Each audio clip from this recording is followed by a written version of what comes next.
Pero challenge accepted ta. Challenge accepted. Mo ni ako pangutana sa mga dili Katoliko. Asa mabasa sa Biblia nga nag-ingon si Jesucristo ang mga apostoles. Ang batang masuso walay labot sa bunyag. Di kung naamoy mag-provide, mabalihin ko siya sikta. Kapitulo versikulo, challenge na ako sa mga lain sikta. Mo ni ako pangutana sa mga dili Katoliko. Okay, challenge accepted. Diya sa unang Juan 3:4, ningon ang pulong sa Dios, ang nakasala naglapas sa balaod sa Dios. Kaya ang pagpakasala maoy paglapas sa balaod. Sa buhat 2:38, nagingon ang Dios, unya miingon si Pedro kanila, ang tagsa-tagsa kaninyo kinahanglan nga maghinulsol og magpabunyag sa ngalan ni Hesus Kristo aron pasayloon ang inyong mga sala.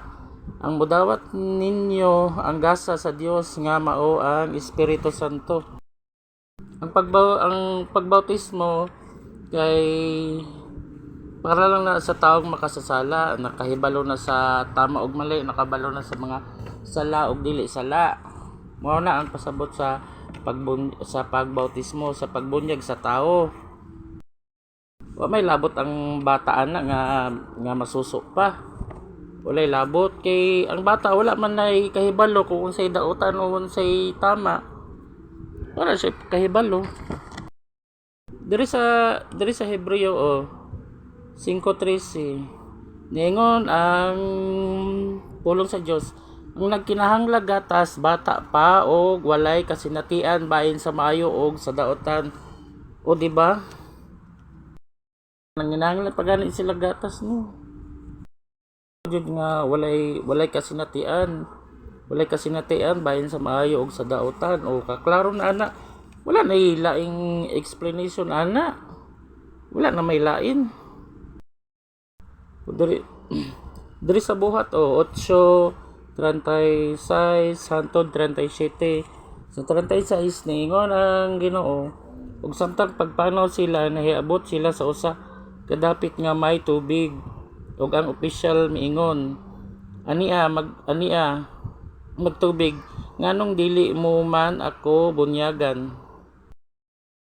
Og miingon sa 37, ug miingon si Felipe, mahimo kang mituo ka sa bugos mong kasing-kasing, og siya mitubag og miingon, mituo ako nga si Jesucristo mao ang anak sa Dios. Wala man, masking pagbunyag para raman sa tuwang makasasala, una may labot ang mga bata ana sa pagbautismo sa tubig. Ang pagbautismo sa tubig kanang tibuok na lawas. Dili ingon nga kay ulo lang. Ilublob man na tanan lawas, magpabautismo gani ka sa tubig no. Kaya aron ang sala nimo nga gusto nimo mawala, ana palimpyo jud ka.